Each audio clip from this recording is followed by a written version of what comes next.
All right, I want to take a minute to talk to you about tapers. And I've learned a lot about tapers here recently because of the tooling that I've acquired and just the need in the shop. And there's not really a lot of information out there. I looked on YouTube and there's a few videos here and there that talk about tapers, but there's just not a lot of info out there. So I thought I'd make a quick little video and just show you what it is that I've learned about tapers here recently. So I've got a setup here. These are the few that I have, and we'll just go through them and we'll talk about them. We'll talk about the pros and the cons and what type of machines they're used for. All right, I'll just go ahead and get started in the order that I learned about tapers. And so first off would probably be tapers that you would use in a drill press. And those are called Morse tapers. So here's an example of one. Here's another one. And here's another one. So these are different types of Morse tapers. This right here, I believe is a number 2, a size number 2 Morse taper. This came out of my drill press, and this is a number 2 shank, but a number 3 taper. This is what goes inside of the drill press, and this is what fits over the drill chuck. This is also a number 3 taper, but this is directly connected to a drill bit. You could use this in a drill press, but most likely this would be used in a lathe.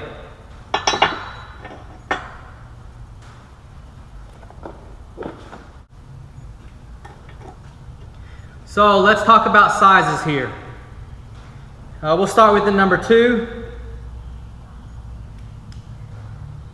At its peak, the very tip,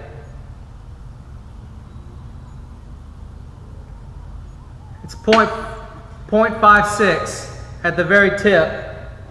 So at the bottom, it starts to widen.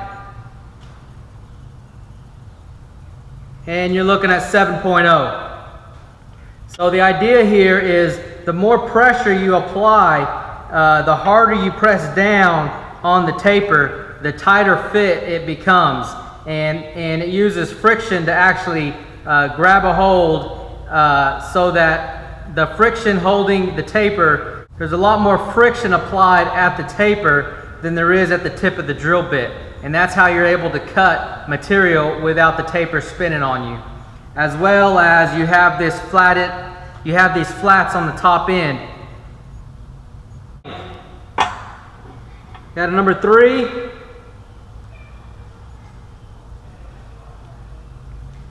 .74 on the top. 0.93 in the bottom. Same thing with this taper here. It's just built into the shank of the drill. These drills you don't want to get rid of. These are reusable. You want to continue to sharpen these and grind these and reuse them because you can't replace the taper here. They're not interchangeable. This is a one piece. And I've got this number 4 taper here. It's 0.95 at the top. 1.23 at the bottom.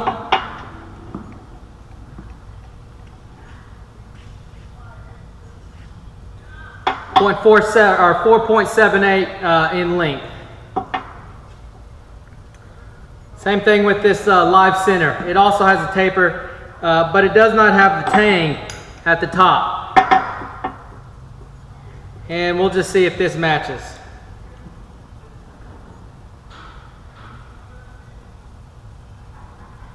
0.95 at the top.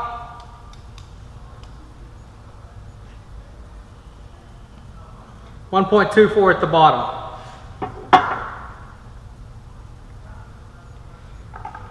Okay, so this is Morse tapers. Moving on, what's a step up above this?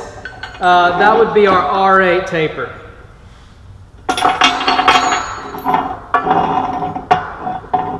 Also known as a R8 collet, but I don't have any collets. All I have are just the tool holders.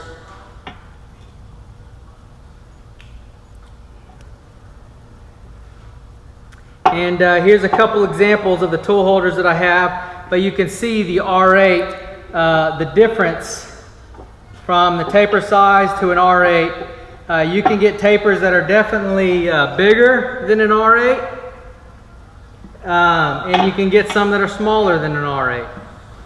An R8 comes in one size only, and the big difference here is it doesn't use friction to get its turning pressure, and it doesn't have the tang at the top. What it does have is it has a groove right down the center, and there's a pin inside of the cavity. There's a pin that this lines up with, and it'll accept the groove, and that's what gives you your turning capacity. Now we'll get some measurements on this. At the top we're 0.95. At the bottom we're 1.25 on an R8 taper. An R8 taper is very universal. It accepts a lot of different style of tools. You can see here we have a giant end mill. We have an even longer end mill here. We've got a fly cutter on this one. And then the collets that will accept various sizes of end mills.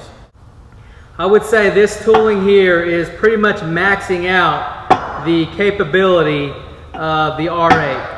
You really wouldn't want to go any bigger than this kind of tooling on an R8 style.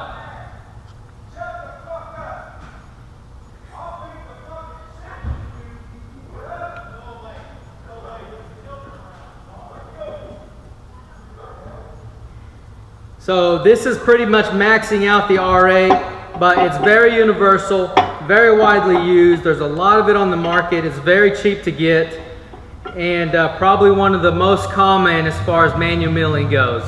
For Bridgeport, Series 1, Series 2, R8 is the tool holder, and it's what you use, and it's what most people are most familiar with. So, going a step up, which is what I needed to do, and which is why I purchased the Lagoon that I have, was because I needed more cutting power and cutting force than the R8 could give me. So that brings us to our next taper.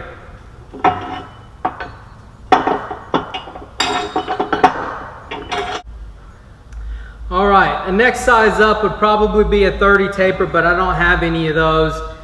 Then you have your 40 taper and you have your 50 taper. Those are going to be the most three common sizes, 30, 40, and 50. There are other sizes out there, but those are the three that I'm most familiar with and probably the most standard in industry.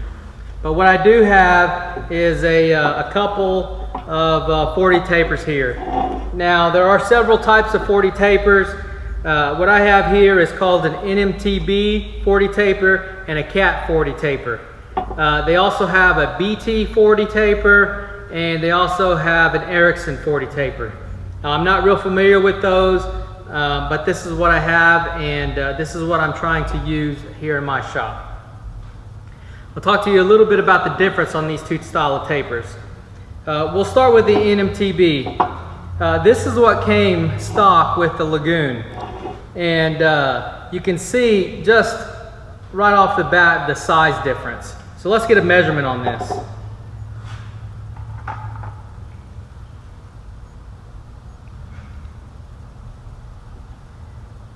At the top, it's 0.97.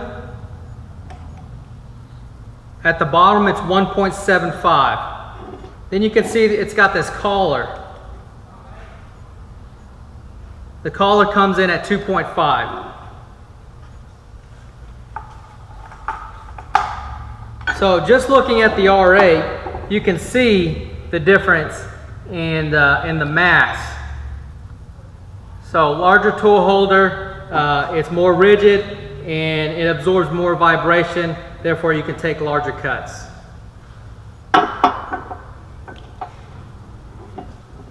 The length, let's get the length of the taper here.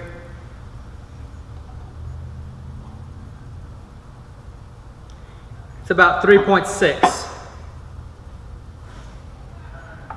So if you're not sure what taper you have, You can take those measurements. They're all universal. All the same tapers will be the same diameter. It will have the same angle in the taper that it's given. This specific style tool holder is what's called a collet tool holder. And the reason why is because it accepts various sizes of collets. This nut here, it's removable. Then you can pull the collet out. So the collets, there's many different sizes and style of collets. You can have some that accept very small tooling and some that accept larger tooling. And these are very beneficial because instead of changing out your tooling and wasting time, you can simply just change out the collets. And what you want to do is you insert the collet into the nut.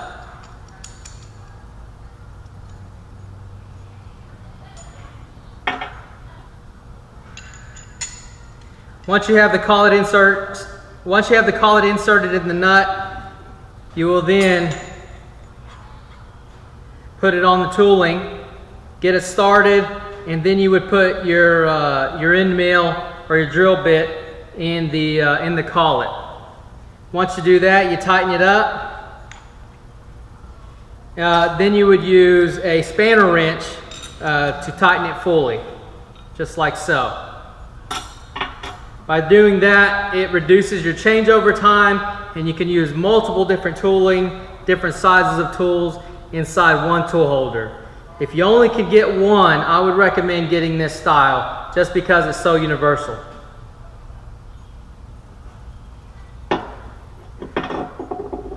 Now we'll talk about the Cat 40 tooling. Cat 40 is predominantly used in CNC machinery. The 40 taper is probably the most common tool size.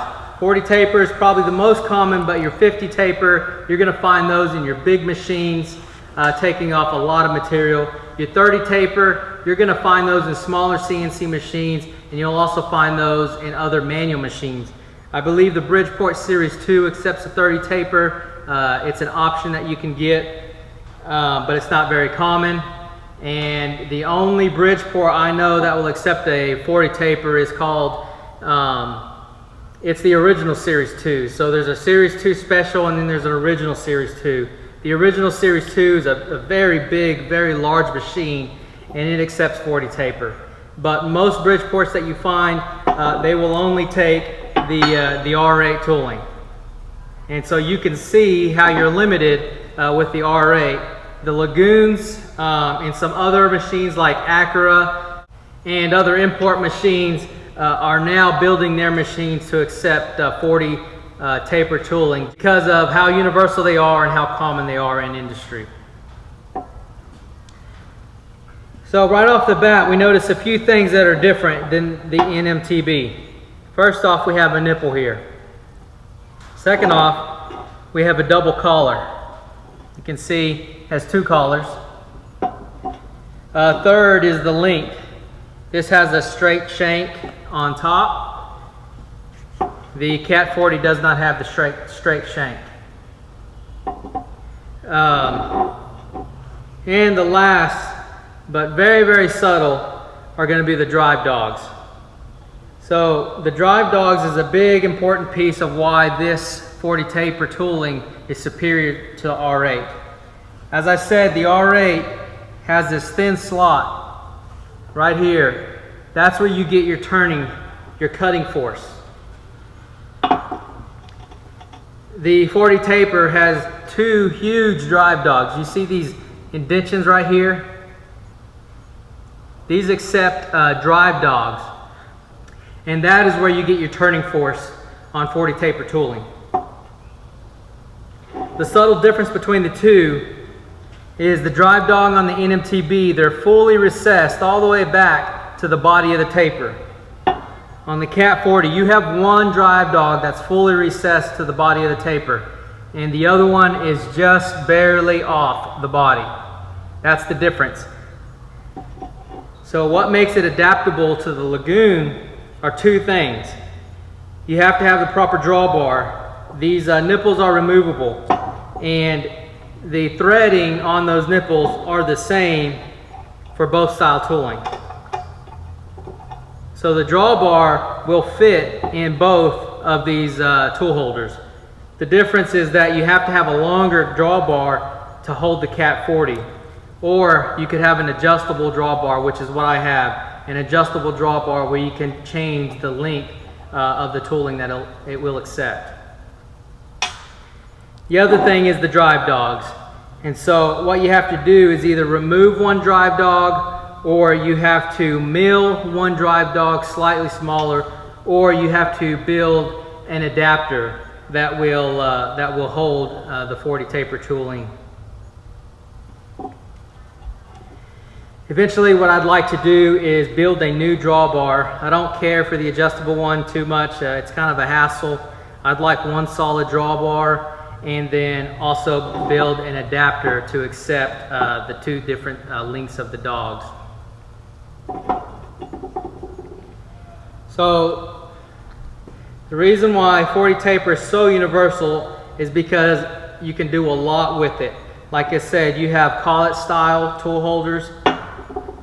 This here is a face mill, and you can see it's got 4 carbide inserts on it for some quick facing. Now look at this big boy.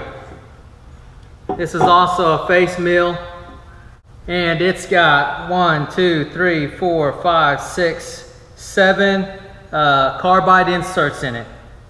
And this thing probably weighs a good 10, 12 pounds. This thing is a monster. I'm almost afraid to put it in my machine. Maybe I'll try it one day, but I'm gonna have to take it slow and take it easy, because this thing is a beast. You can do some serious damage with this. Just the inertia coming off of this could tear your machine up if you don't know what you're doing. Now the reason why the 40 taper has the double collar is because the tool holder will grab onto this collar. In a CNC machine, that's how it's held in the carousel. It comes in and it grabs it by the collar. The machine will release the nipple, and then the carousel will move the tool out of the way. It will then bring in a new tool. The CNC machine will grab the nipple, it will release from the carousel, and then it will suck it into the cavity. Okay? Now you can see here that end mill is about the same size as this one. But the difference is, on the R8, you're pretty much maxing out the capacity with an R8. With the 40 taper, this is about mid-range. This is no problem. Now look at the difference. If you can handle this, and you can handle this, then you're going to have no problem cutting whatever you need that you was cutting with the R8. So that's why I wanted the 40 taper. That's why I looked for a machine that would accept the 40 taper. And that's why I want to prove today if the Cat 40 will fit in my Lagoon. And we're going to test that theory out. I've done a lot of reading on it. Some people say, no, you can't. Some people say, yes, no problem.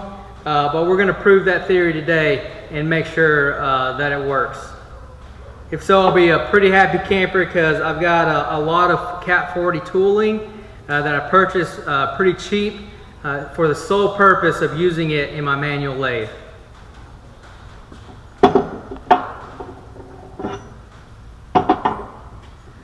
Alright, so that's enough taper talk. Let me show you a few applications where all these tapers are used. Then we'll see if I didn't waste my money on all this tooling.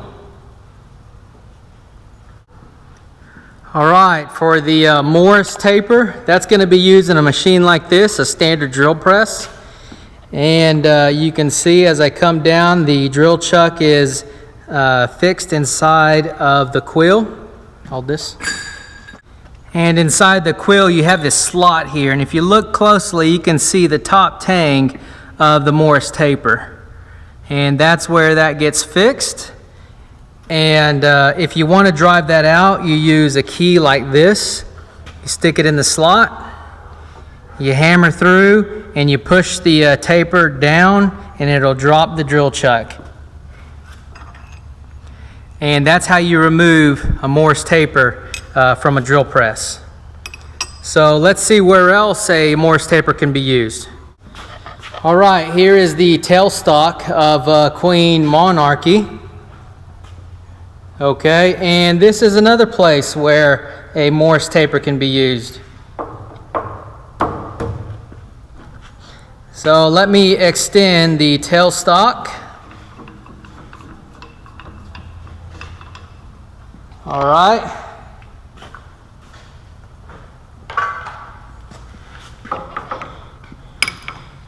Now I have my live center here. I drive that in place and there you go, accepts the taper. If I want to remove it, I retract the tailstock.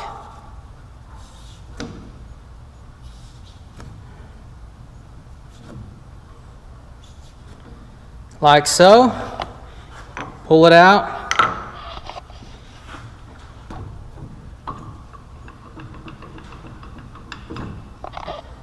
And now I will exchange it for my number 4 with the drill chuck on the end. Pop it in there just like that. And same thing when I remove it, I just retract the tailstock. Just like that. Don't have to mess with any keys. Has it all built in for you.